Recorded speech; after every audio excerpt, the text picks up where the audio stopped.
You have just set up a extremely premium, high-end, luxury medical aesthetics clinic. You've invested way over 6 figures and you've decided to do it in quite possibly the most challenging economic time that the UK has seen in our lifetime. What made you guys do what you've done and what the kind of vision is with Derma Veritas? The whole reason is very simple, is to bring in medical grade equipment, medical grade facilities to the local community.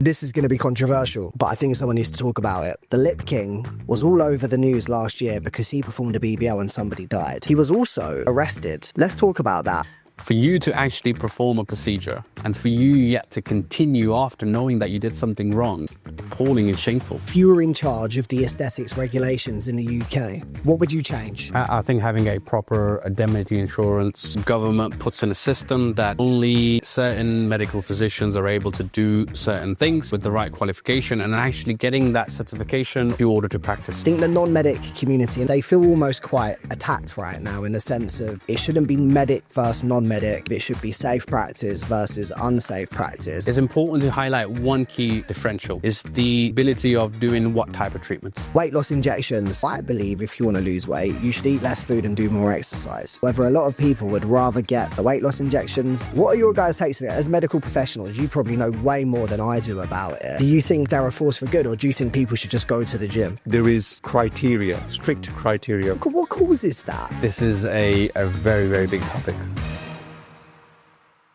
Mo and Armin Deep, welcome to the HW Media Podcast Studio. Thank you for having us. It's an honour being here. It's great to have you guys here as well. You've travelled from Wolverhampton today, haven't you? 3 hours drive. 3 hour drive, nice and early. We're caffeinated, we're hydrated. Definitely. And we're about to drop some absolute bombs on the aesthetics industry. Oh yeah, I've just dropped a bomb a few minutes back behind the camera. I just rapped for you guys. Because of the caffeine. It was the caffeine.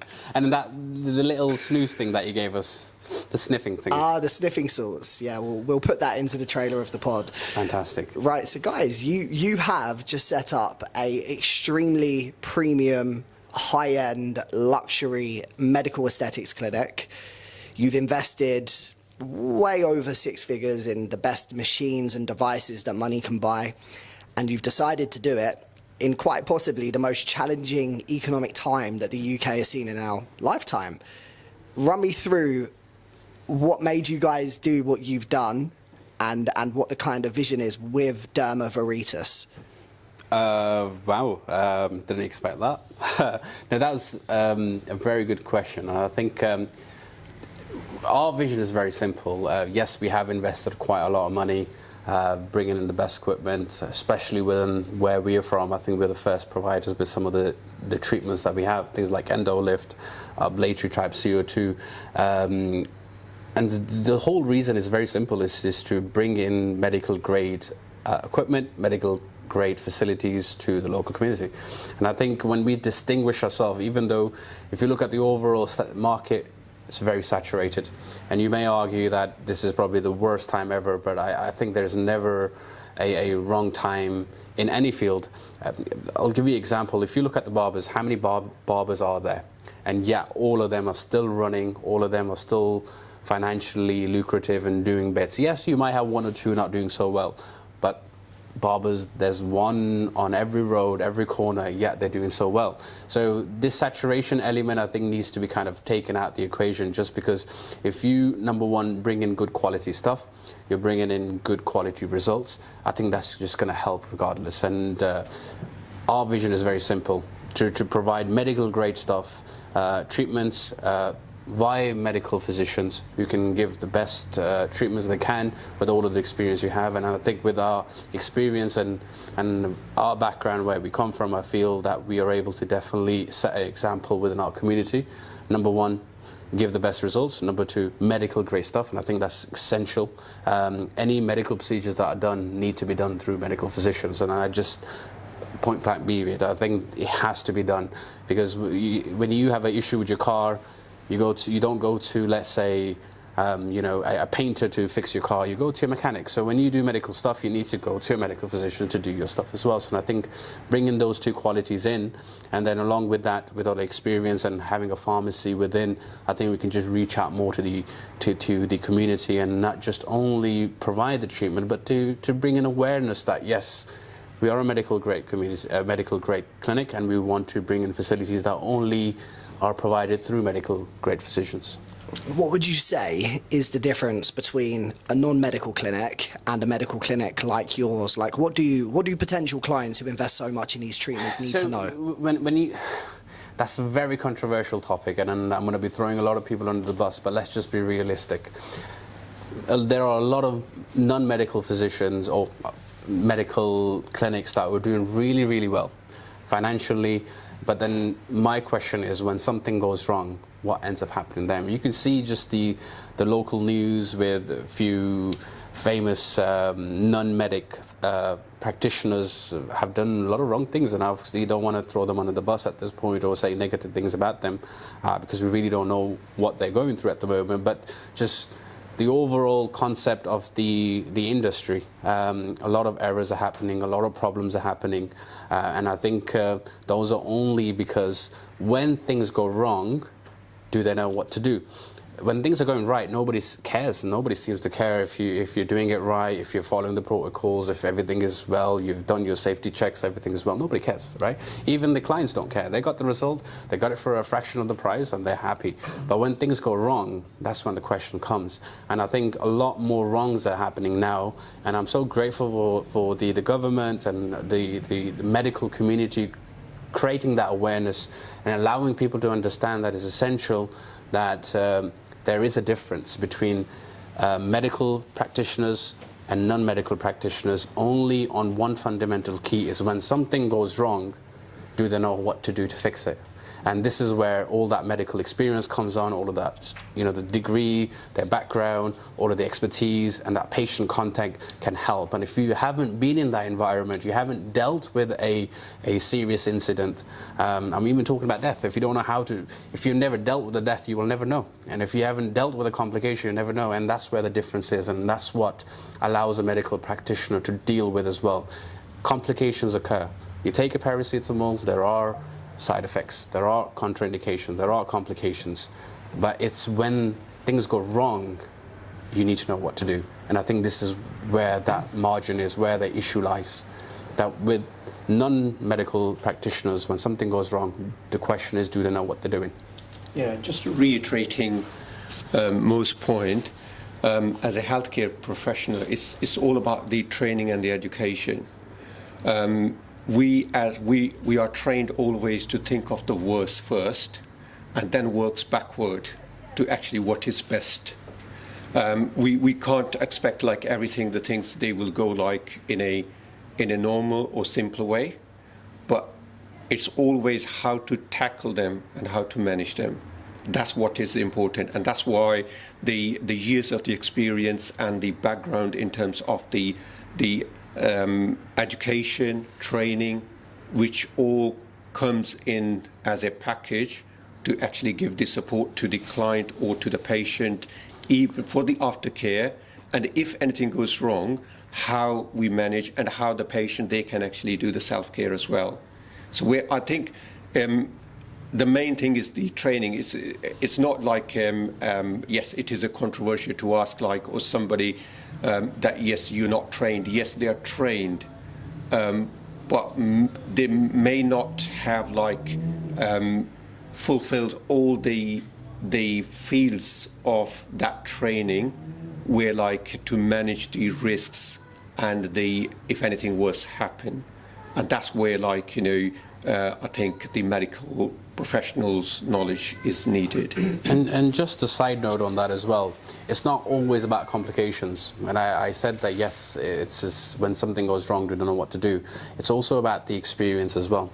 When we go through our rigorous training throughout our years, whether if it's through med school, and then after our internships, and then our years when we're junior doctors and so forth, it's that constant training, the ability to understand a patient, to prioritize patient concerns, prioritize them before anything and everything. And I think that's the beautiful system that the NHS teaches us, is patient is your main priority, putting them at first, making sure that you're doing the right thing. Of course, if things are wrong, you don't support them, but overall prioritizing your patient. And then throughout those years, you do constant training in different things, and you're constantly learning, and you're learning within the field of medicine, and yet you're able to pick up on those skill set. And then when you apply to, let's say, the aesthetic industry, you've have that tactile skill set that you've developed subconsciously. You've developed that, and then when you're learning a new skill, it's a lot more easier for you to pick up on. And if it's a non-medical physician who's never had that tactile touch or the feel or the conscious the awareness of actually learning something new within the field of medicine, they will struggle, because they have to generate those connections and adapt to those environment, and they're being asked to do it in such a short notice. I don't think anyone will be able to do that. Also, there is the regulatory operations. So, being a healthcare professional, you are registered with the regulatory bodies. So you have to maintain your license, your indemnity, and which is very important. And at the same time, for your revalidation, you have to do the CPDs, and that has to be done in the area where you're actually practicing. So that actually support as we go along. So this is a kind of like I think a natural process that who's actually working, if they got that kind of responsibility, and they have that liability as well, that they need to support their CPDs in that area, it's a natural process of learning. But the person who has not that kind of maybe like obligations or lack of opportunity to do that kind of thing, obviously they're not going to bother about the CPDs to do the maybe like they have like the urge to learn, but to actually prove that CPD is another different area. 100%. Thank you for the insight there.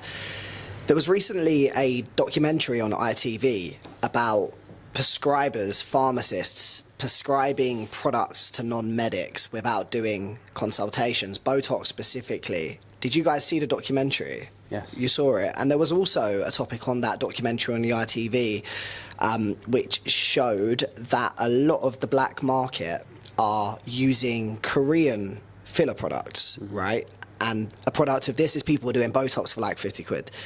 What's your take on that? What's your take on Korean products and the black market? I'm going to give you a side story. The other day I went to the dentist and I was waiting in the waiting room, and I saw this poster and it said fillers for 120, Botox for 90, and I'm just questioning myself, how are they fulfilling that, right? Just as a brand ourselves, when we buy stuff, we buy them from a registered place. We're making sure that we buy good quality stuff, the well-known stuff, regulated stuff. And just an example, a vial of a Botox will cost us roughly around about 120, and that's us buying in bulk. And then these people are doing treatments for 80, 90 pounds. So where are you getting this product from? And yes, you see the market. There's a lot of stuff from Korea. There's a lot of stuff from China. And Chinese stuff is even more cheaper.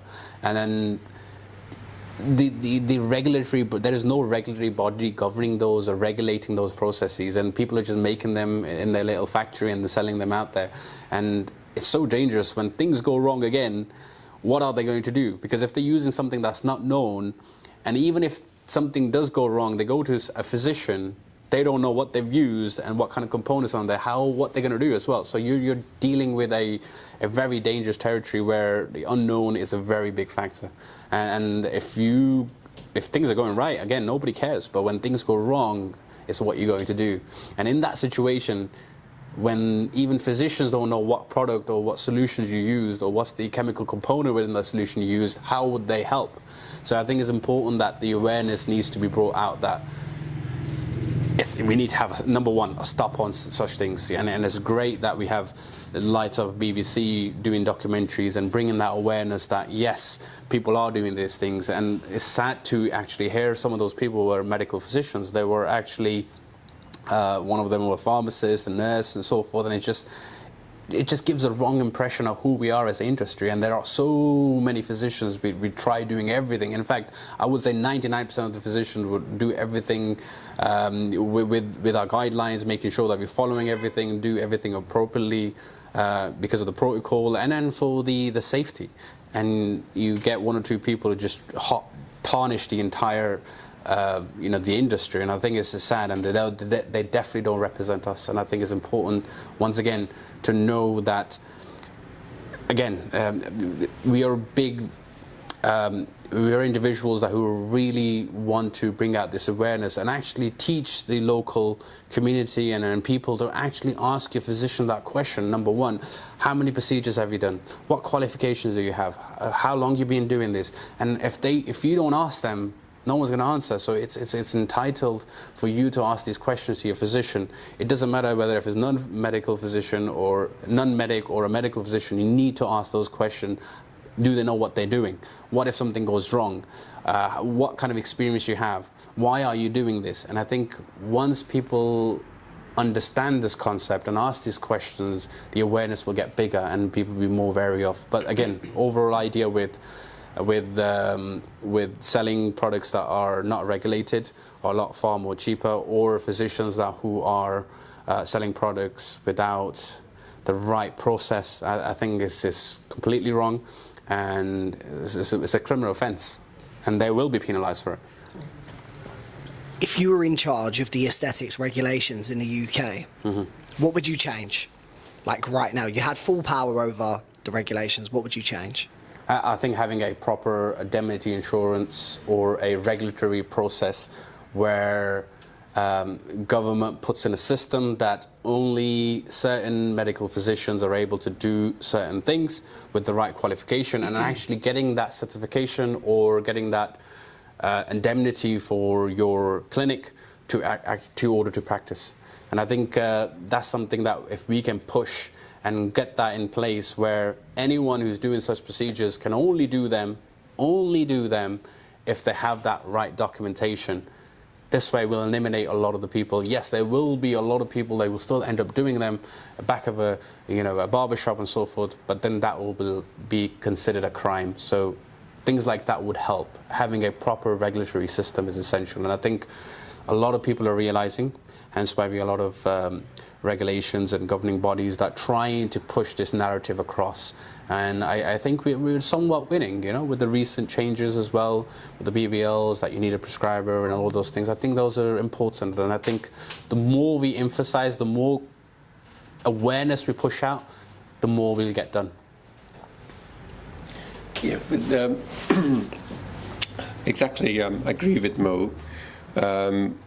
Cosmetic industry is a big umbrella, with aesthetic is a part which is more like medical, and people take skincare differently. Everybody has a different view for their own skincare. They wear different brands for their outfits or daily when they actually go out, and similarly they use different skincare as well. And the problem is how this market actually portrayed the aesthetic products in the similar range. And the people, they just think it's the same thing as you actually do your normal makeup, or you wear your perfume and that kind of thing. But they forget the idea that it's more invasive, in terms of something is going inside your body, and they don't realize the complications. There will be, again, if we go for 80-20 principle, 80% they probably one procedure, they don't feel anything, 20% they will feel that thing. And we as again, from as a healthcare profession, we always try to minimize that risk. For that, we always look into that 20%, how we can minimize that risk for those clients. And I think with the regulation, if they are in place, in terms of what their CPDs are, there is a proper certification, and again, there is a continuous development because it's a very dynamic field. Every day there are new things, and they need to keep up to date with all those things. And I'm sure, like, you know, if the regulation in place, this is safe for everybody, for the practitioner, for the client, and for the law as well, for the like general public as well. And education is very important. More than anything, we as a practitioner, yes, we can actually talk about it, but if the education is in the public stream, that the public can talk about it, and they say, no, we want the quality, we want the standards, so that it make us feel safe, that when we go to a practitioner, whatever, like, you know, it's not like a window shopping, or you're looking at, oh, this is the cheaper price, or there should be uniformity, that they actually look into it. And it's again like give a standard, you know, the sense of confidence when you actually go. We talk about this, you know, if we want to go to solicitors to take any kind of advice. So why we go there? Because we want to make sure that we are legally correct, we're doing the right things. And there are set fee for that. And wherever you go, and you know, like, the quality going to be the same, because that's at par with the UK law. Why, if it's something happening to us, like with our skin, why are we taking it lightly? And why are we going to go for cheaper options, not understanding where they're coming from, what their branding is, what the regulations are behind it? So it's very important. This is going to be controversial, but I think someone needs to talk about it, right? Mm-hmm. We've now seen people in the UK lose their life because of unsafe practice. Mm-hmm. The Lip King was all over the news last year because he performed a BBL and somebody died. He was also arrested, was it yesterday? Yeah. Let's talk about that. Like, how is this even happening? Because after somebody died from a BBL, how was he still allowed to practice? He was still injecting, he was still promoting on social media. Why were people even going to him after somebody died anyway? I don't understand, but what's your guys' take on this? Disgraceful. For me, for you, as a person, forget about whether if you are a physician, forget about whether if you are, you know, a top of the notch, non-medical practitioner, but you have so much experience. Forget about all of that stuff, right? For you to actually perform a procedure and then actually result in a death, and for you yet to continue after knowing that you did something wrong, it's just appalling and shameful. As a human being, I don't know how someone can actually live with that, right? We're now coming towards how he was still practicing. I think, again, regulations. It's number one, our fault, because we haven't highlighted these issues. And the government needs to put these regulations as soon as possible. I'll give you an example. If I was to do something wrong in the hospital, and by all means, believe me, a serious incident will come in place. I will have meetings after meetings. There's going to be a lot of meetings with the family or whatever the situation is with the directors, and then I can potentially be striked off. That fear itself for me is significant. I work so hard to be where I am right now. Years of med school, all of the years of hard work, and to know that with one little mistake I can lose all of that, I won't even think about making that mistake, which will cause me to take that extra precaution that yes, I'm doing the right thing, yes, I'm following the guidelines, because that fear of regulatory body is there. Because of these people, within this industry, there's not a proper regulative system, a regulative body that governs everything. That's why the issues will lie, right? It's more of a business for a lot of people then, isn't it? They can quickly make the money they can, and if they continue to work, and if they don't get caught out, they'll continue to do it. And I think, again, I think it was very important for all of these things to happen with the current events, with the same chap that we were talking about, with few other individuals. There's somebody near us as well that has caused a situation like that as well. Again, non-medic, and and it's very sad that I'm saying this, but I think it needed to happen in a way. It's a necessary evil for it to happen, and then for people to be aware of, and for us to actually now have a ground to fight this case. And I think it's sad that it's happened, and I'm so sorry, and my sympathy to the family, not just for the persons who died, but to all those other individuals who are currently suffering and going through these issues and all of these bot jobs. And I'm really, really sorry for all of them. And I know it's something that we will never understand because we're not going through it. But one thing that we can do is understand that, yes, there is an issue and that we need to stand for it. We need to stay united and actually come up with a system that will prevent this from happening. Because if we don't do anything right now, it will continue to proceed. And the only way to address this concern is when we stand up and say, this is wrong, we need a governing body. Well, we have few governing bodies, but we need the main support, which is from the big bosses up there, right? This is no longer about a business. This is no longer about finances. This is about safety. This is safety of our clients, our patients, and if we don't do the right thing, it'll just continue spiraling in a negative way. Yeah, it's a really good point. I think on the flip side, right, so there's many non-medics who have been in the industry for, in some cases, 20 years, right? Very good reputations, 100%. premium, built great reputations for themselves. I think the non-medic community, and some of them are my clients, and some of them are fantastic practitioners, that they feel almost quite attacked right now in the sense of they also believe that it shouldn't be medic versus non-medic, and this is my view. I actually believe it should be safe practice versus unsafe practice. But then there are still communities within the medic community that are just attacking all non-medics, where actually some of the bigger complications have been by medics, right? Not in all cases, of course. But what would be your take on that? Do you believe that? Very good topic, and I think it's important to highlight one key differential, is the ability of doing what type of treatments, how invasive that treatment is. If you're doing things that are not so invasive, safe, by all means, experience matters a lot. But when it actually comes to invasive procedures, and it's not just for the sake of going to a medical practitioner, but it's a lot more safer for the client. Should something go wrong, I had a colleague of mine and said, I want to go to Turkey and I want to get a procedure done. I said, it's a great chance, a great opportunity. By all means, you can do, and it's a lot cheaper. But one thing that you need to be aware of, if something goes wrong, you can't do anything about it. But if you get it done in the UK, at least you have that defense, that mechanism to either fix those things or to get something back, i.e.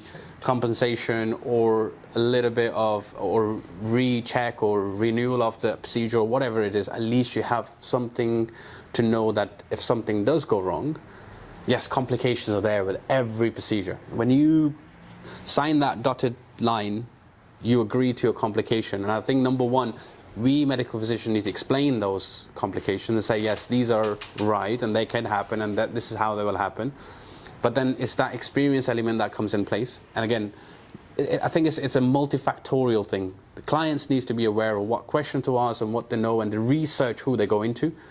And then lastly is that defense mechanism, knowing that we are safe within UK or the boundaries because this person was a medical physician.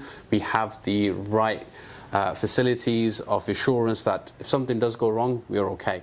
When it comes to non-medical physicians, again, and I've always said that as well. One of my colleagues when I was going through med school, he said to me that it's not about you being a doctor, it's about the experience. And yes, I agree, when you continue and doing something repetitively again and again, you actually get better at it. And I 100% agree, repetition is key. But then at the same time, you shouldn't risk that element and say, yes, because this person's got 2 years experience of doing a procedure which is extremely invasive, yet I'm going to go to them. Because it's not only about them now then, it's about the client. Because let's say complications occur, it doesn't matter if it's a medical physician or non-medic, a complication can occur, and if it occurs, what are the chances of that patient? How will they be protected? What will they get? Can I just add? Yes, you mentioned a very good point about the safe practice. And the safe practice comes from the experience and the confidence of the knowledge, what you actually have. That means something at the background which actually making you feel safe. I won't be able to do anything. I might be trained, but I might not be able to do something which is not backed up with my education and experience. And there is always that element of confusion in my mind that if anything goes wrong, I have no leg to stand on.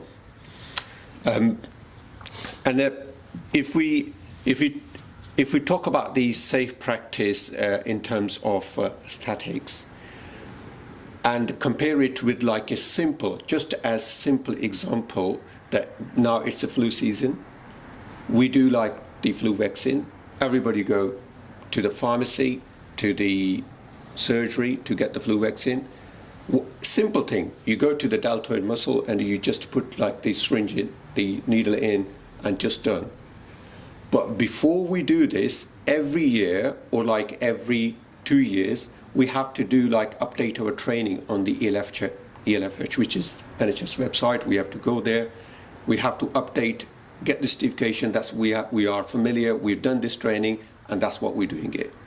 And similar for all the other procedures as well, whether it's like joint injections or anything, whatever we do. How would we justify, like, if something we're doing just based on the experience, but not a continuous development in that area? And again, how confident can somebody be if it's not backed up by the years of the training or the education? I personally believe there is always element of confusion when you're actually dealing with those, in that kind of environment. Yeah, it may be, yes, controversial, but that's why there are, for all the trades, there are specific trainings, and that's why they branch out. So if like you send the child to a school, you want the teacher to be trained to actually teach your child.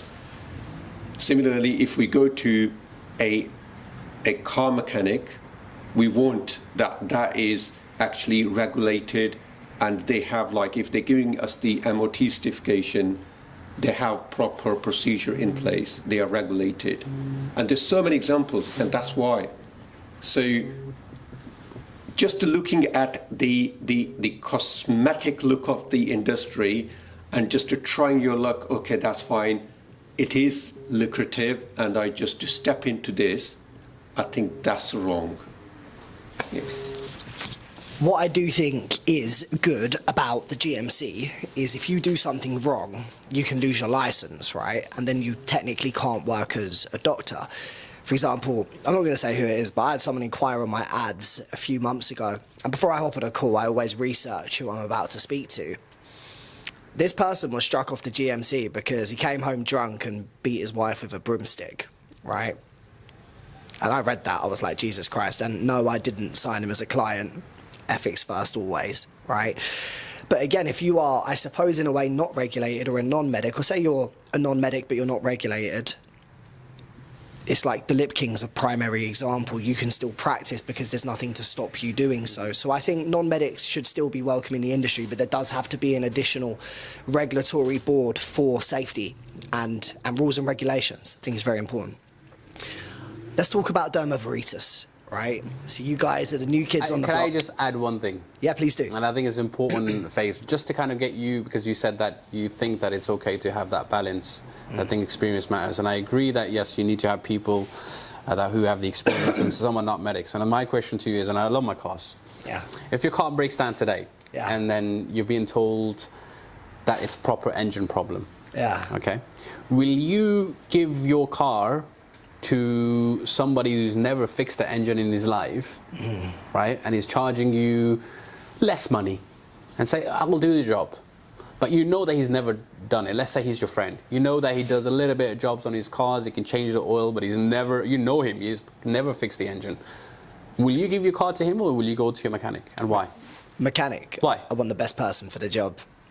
There you go, right? And I think if we have the guidelines, I think that will help a lot. And a lot of people who are non-medics, who have this experience, if you actually see their career, they have been associated with some sort of medical career, whether they've been phlebotomists or they've been healthcare practitioners. They have some sort of connection. I think that connection, that interpersonal skills, and that patient care is essential. If you've done something associated with patients, regardless of whether if it's in the field of aesthetics, but overall with patients, I think you can be trained because you have that touch. But if you're somebody who's from another sector, who's never touched or doesn't know anything about medicine, and yet you come and start doing these things, that's the issue. Right? I completely agree. Yeah, for sure. I think like a traffic light system makes sense, because I do agree. I do think there's certain treatments that should only be done by medics. Okay. Completely agree with that, for sure. And then within that, certain standards need to be set of what treatment needs to be done by who. Yeah. For example, I'm a medical doctor. I'm not a surgeon, so I can't do surgery. Yeah. I can't. I'm not trained to do that. So I think we need to have the same standards within the field of aesthetics. How invasive you go, you number one need to be trained. Number two, you need to have the right qualification. And number three, not everyone can do everything else. And results are something different. For example, if I do one treatment for you, it might work for you, but for somebody else, it might not. I might have to do something else. So that's where the experience part comes in as well. That's where the knowledge part comes in, where you're able to try. You're not just following trends. Like if you come to my clinic, we try to create a bespoke plan for all of our patients. Why? Because anatomy is different, physiology is different, and our goal is to give you the best results. And then the way we do that is by understanding you as a person.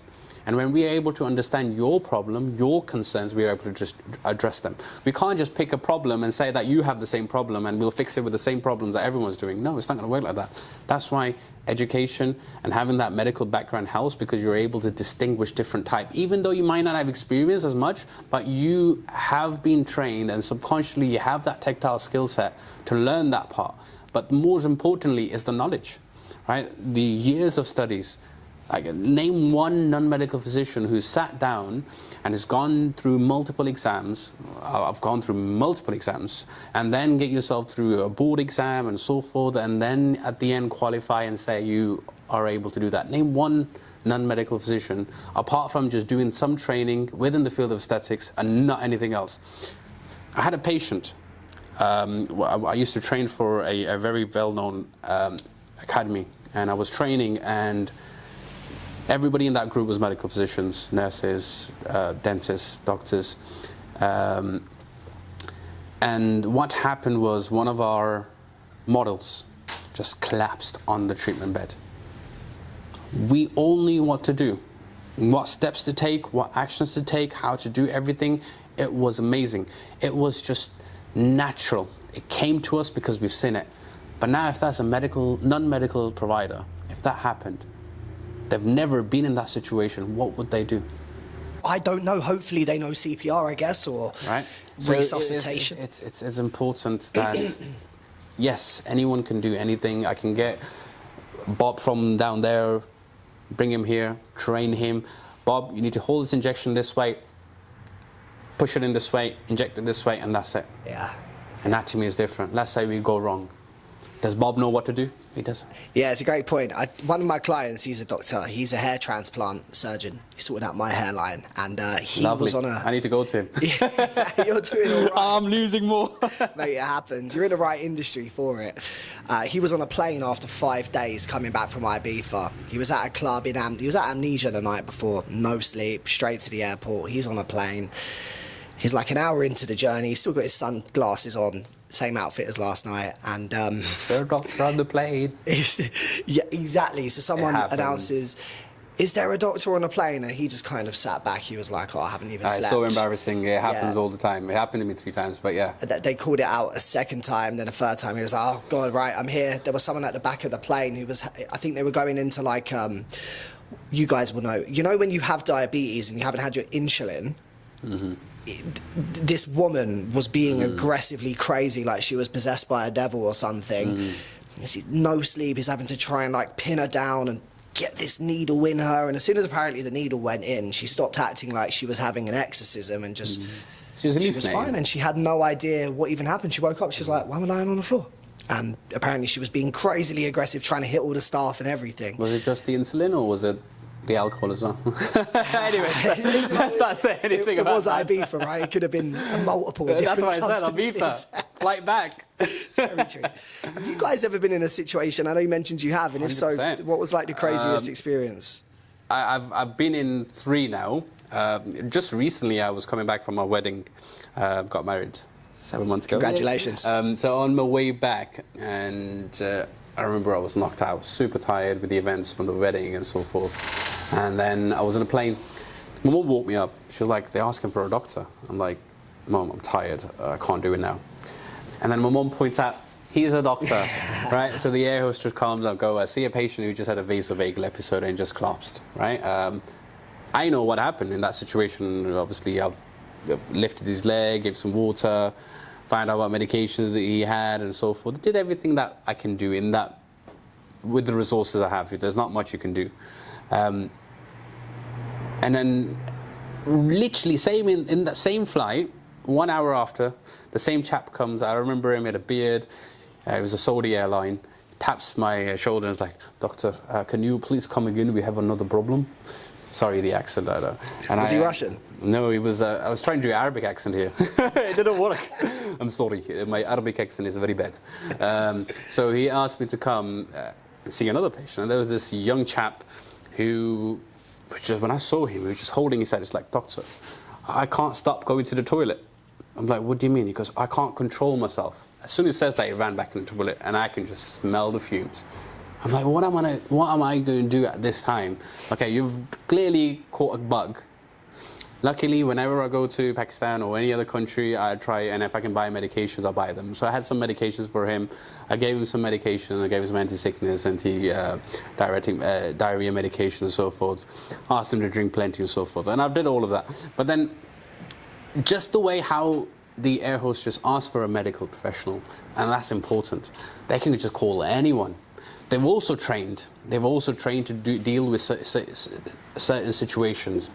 They have to go through their training program when something goes wrong, i.e. a medical emergency. They are trained, but yet they still call us, and there's a reason for that. It's again the expertise.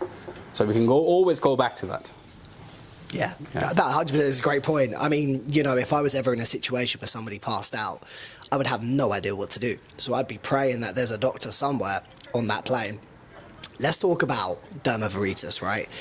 You're the new kids on the block, yes. But having said that, you have a wealth of experience Yes. in the past. You've both been in the industry for a long time. You've achieved a lot. Run me through the whole kind of ethos of the clinic in the sense of how you guys want to be positioned within this market space, because you're not holding back. You've invested a lot of money and you've got great client results already.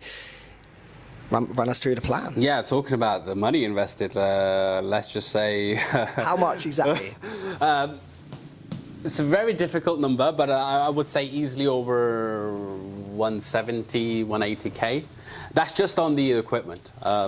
Forget about the renovation, forget about the ongoing costs and how much we pay, the indemnities and so forth. So yeah, I would say around that much. And then if you add everything else, it could be a lot more higher. Yeah. Yeah, so like we're talking like $250,000 plus, right? But that just shows how much you guys believe in what you're 100%. building. So the reason why we bought those equipment, number one, is the quality of equipment. We know that those equipment that we have actually give effective results, right? A doctor or any physician or a driver or a mechanic is only good when his tools are good. Right, so we need the right tools. So when we do these procedures, number one, yes, we have the knowledge and stuff, but we also need the right tools. So having the right device that's effective, again, well regulated, well manufactured, and from a reputable company, that matters a lot. So yes, we believe in some of the devices that we bought. They give tremendous results, and with our expertise, we're able to manage the post complications if there are any. Luckily, none has happened yet, but we were just super proud that we've managed to get some of those devices. Some of our equipment that we have, only doctors and medical grade physicians can have. And that's what gave us the satisfaction. Yes, they cost a lot more expensive. They're a lot more expensive, but we still bought them just because we know they're only made for medical professionals. We got a device. It's from 3D. 3D is a well-known. They produce products, and they give it. They pretty much it's for anyone and everyone. For one of the devices that we bought, they have two variants within that. One variant is for non-medical professional, which is roughly around about 15K. And the same device, but a medical variant for medical physician is 30K. The difference is because of what you're able to do. The non-medical device is very basic, it gives you basic stuff, but then with the medical device we can go advanced and do advanced things.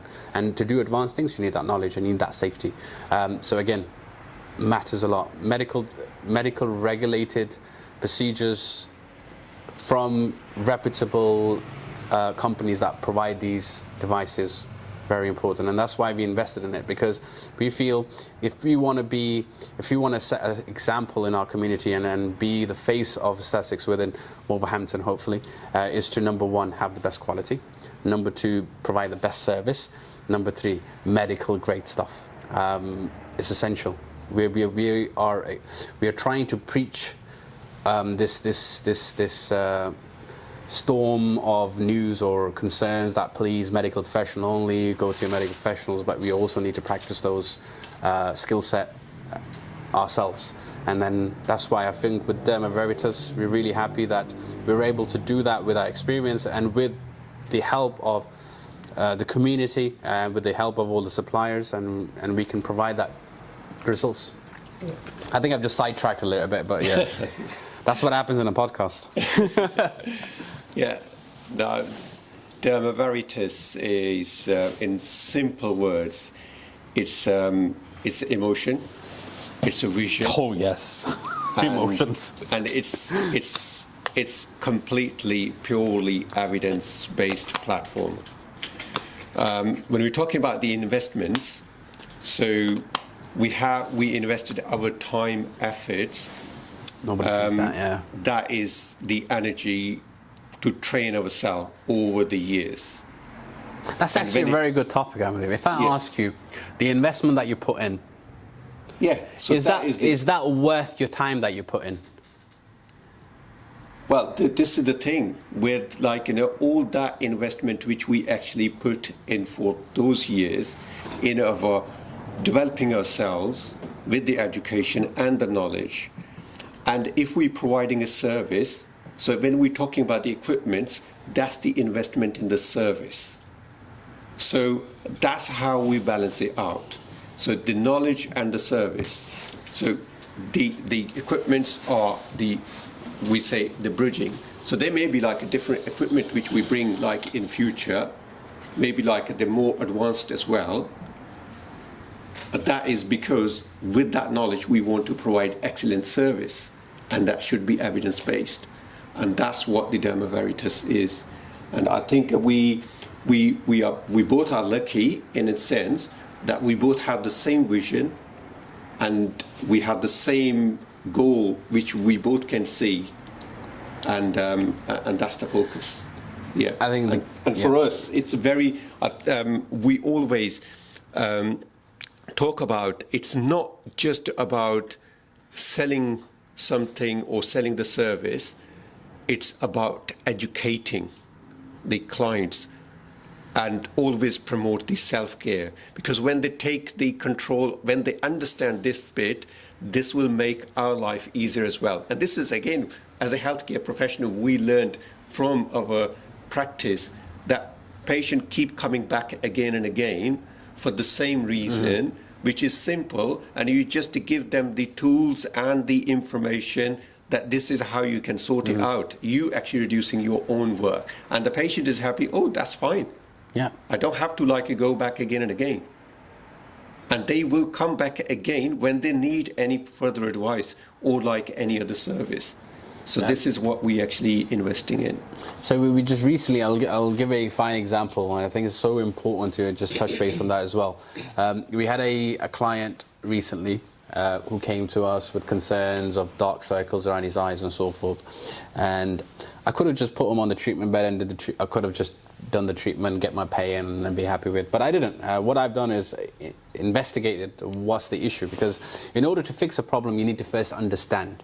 Right? And then the problems that occur, they don't just occur in one element, they can occur in multifactorial manner. So with this chap, he's a solicitor, he's always constantly working, he's got his private business. So I asked him, do you sleep? He goes, hardly ever. Get roughly 4 to 5 hours. I said, okay. How's your lifestyle? Oof, work, work, work, work, work. Okay. Do you rest? I try to, but I'm just so busy. Work is important. Okay. Second question, do you have any medical condition? Yes, I have inflammatory bowel disease. Do you take any medications? Yes, I do. And now I already know why that issue is there.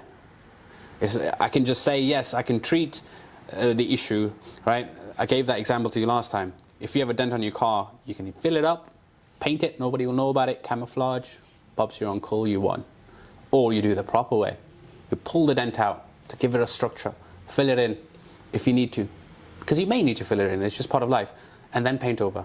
Which one of those will last longer? The one that's been pulled out first. So same way, in order to address a concern, what you need to do first is understand the main problem and address those as well. All of the rest is just add-on. What we do is add-on. But if you address the main concern, and sometimes it's just so simple. What do you think my advice was? Please sleep well. We can give you these treatments, they will help, but then you will revert back to the situation. So then rather than actually helping him and giving the treatment for his dark circles, I actually address the concern of sleeping. So I prescribe some melatonin.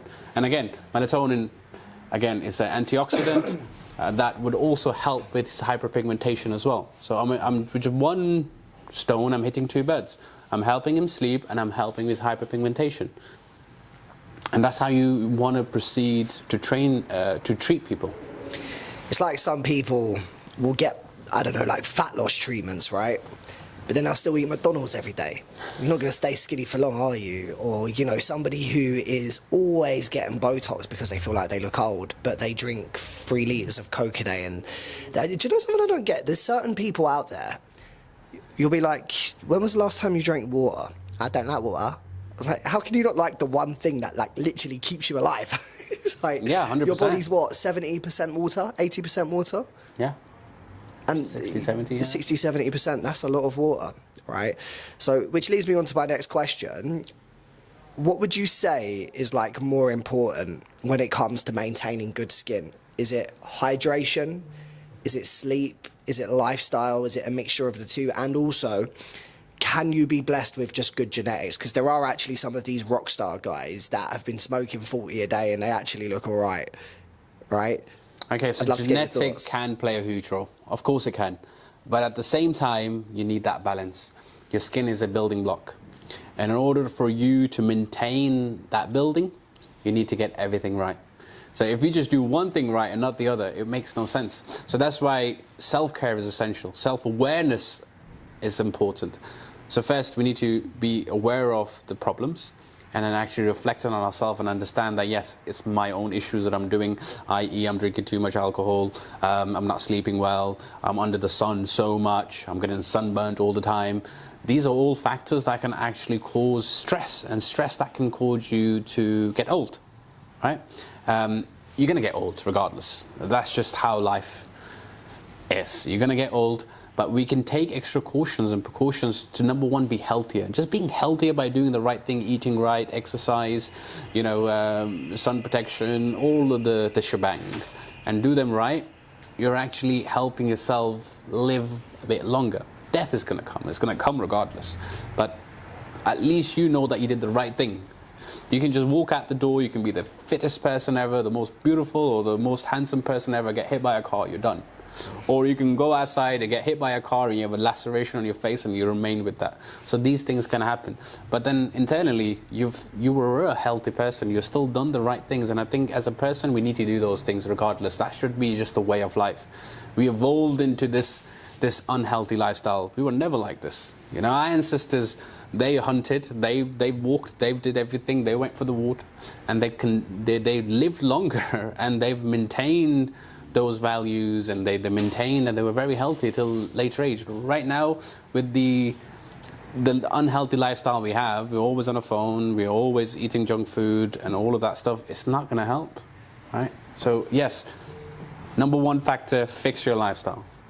And the rest is something that physicians and other people can help with. But if you don't fix your main system, your body is a system. It needs to work in a fashion when it all syncs together in a mechanism that integrates with each other. And if you don't do one thing right, it's going to have a defect.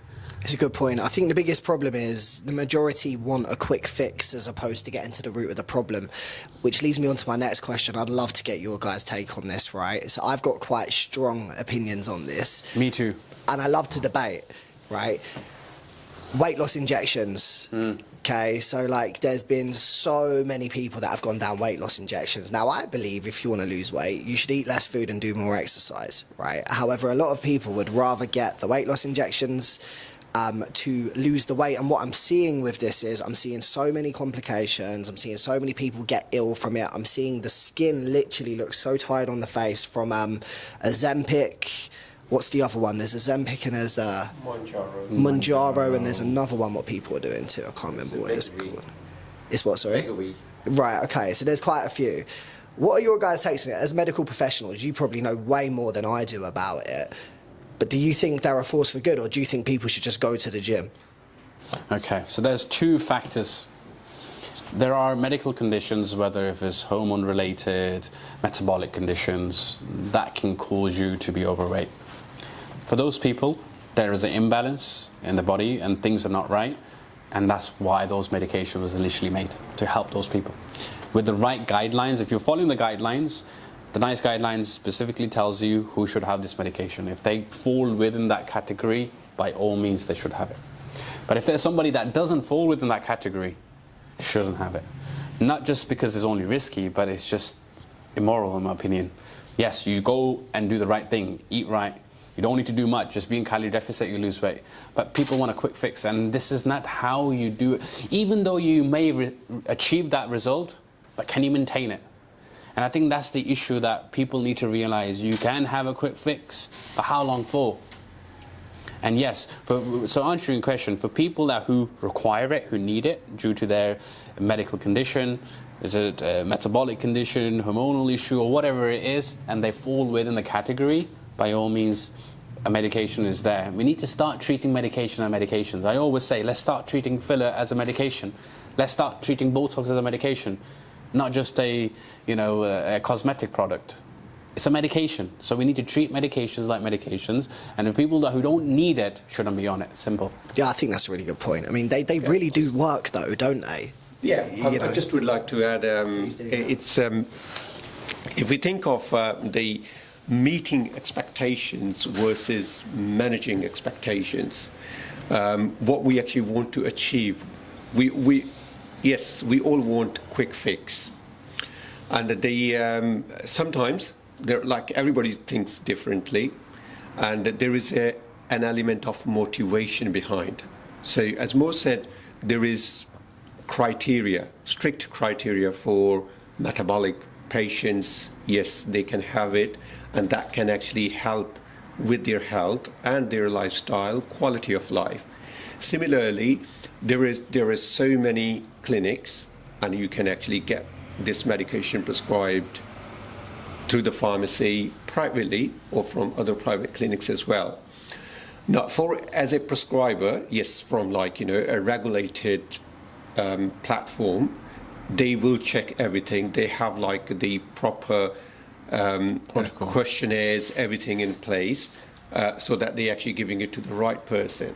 So for that person, yes, who is eligible, who wants to actually work on the weight, this act as a motivation. And then the encouraging the natural lifestyle, natural healthy lifestyle with exercise, gym, food, health, to keep them on the track. But if we're just thinking that this particular just a weight loss injection will do the miracle, and I just carry on this for forever, then obviously there are side effects, adverse effects, and that's going to cause so many issues to the gut. And that's where it's not, again, for the platforms who are actually selling it, just for the sake of even like beyond 2 years, 3 years, 4 years, but not giving that right advice that this is something to just fix the issue temporarily, but in the long run, naturally you need to adopt the habits. Exactly. Yeah, 100%. You know, something that I am aware of as well, though, right, is genetics with weight is definitely a thing, because I have got some friends that are actually, they eat way cleaner than I do. Like, I love food. I try and do the whole 80-20 thing, so 20% bad, 80% good. I mean, this week, Lauren, though, we've been eating a lot of cinnamon buns, haven't we? Pizza Hut. And I'm quite fortunate in the sense of I might put on a bit of podge, but it's like I know if I had one of my friends who have eaten the way I've eaten this week, like it really would show, right? Yeah, like you see on me. That's me. I eat a little bit and I'm Really? a balloon. So what causes that? Because it's definitely a thing, isn't it? Like in terms of genetics, and some people can kind of get away with it more than others. This is a very, very big topic. Very big, and we can actually go into depth and different factors. Just few that I'll mention. Yes, genetic is a huge factor. You are who you are because of your genome, right? You're made because of genes, right? So yes, it plays a huge role. What we inherit from a family, whether if it's good or bad, we inherit it. It doesn't matter, and this can be one of them. Another element is lifestyle. Lifestyle plays a huge role as well. If we have a sedentary lifestyle, we don't do anything, naturally we will just develop that way, right? You will end up, you will be heavy on certain areas, you will gain weight a lot more because you don't have no movement in your life. Even though you might not eat much, you eat much, but then I'm sure you still walk about a lot. Everyday gym. Right? Yeah. So you're doing something. So that's very important as well. And lastly, again, genes can play a role in this, and your physical effect can also play a role in this, just how your metabolism is. We can inherit that, or we can also work on our metabolism. The higher the metabolism, the higher the weight you lose. And that's why you see a lot of people that eat so much and they're so slim. That's just because they got a high metabolism. So understanding that part as well. And yeah, again, it's one of those topics. So we can dive deep into each one, but you're 100% right, genes do play a role.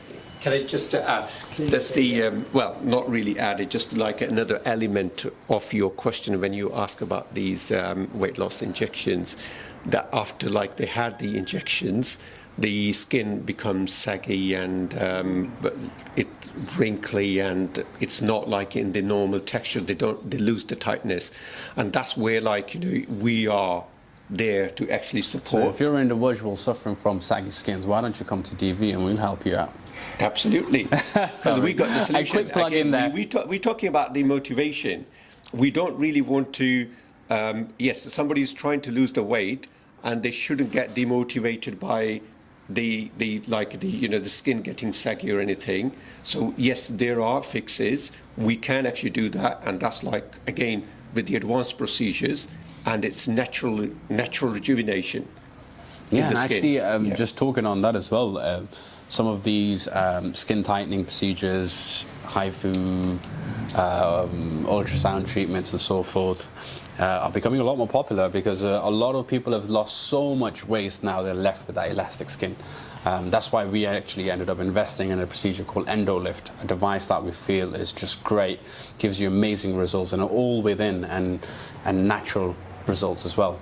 It's a procedure where a fiber is essentially placed within underneath your skin, within the fatty areas, and we're able to emulsify that fat and melt some of that fat, and at the same time, depending on the settings, we can actually kind of give that contoured effect and help stretching the skin a bit as well. So yes, it's a major factor, and I've realized a lot, even at clinics, we're having a lot of people coming in, it's like, oh, I've been on Manjaro, I've been on this, and can you just see this, or can you just see this? How can we fix this?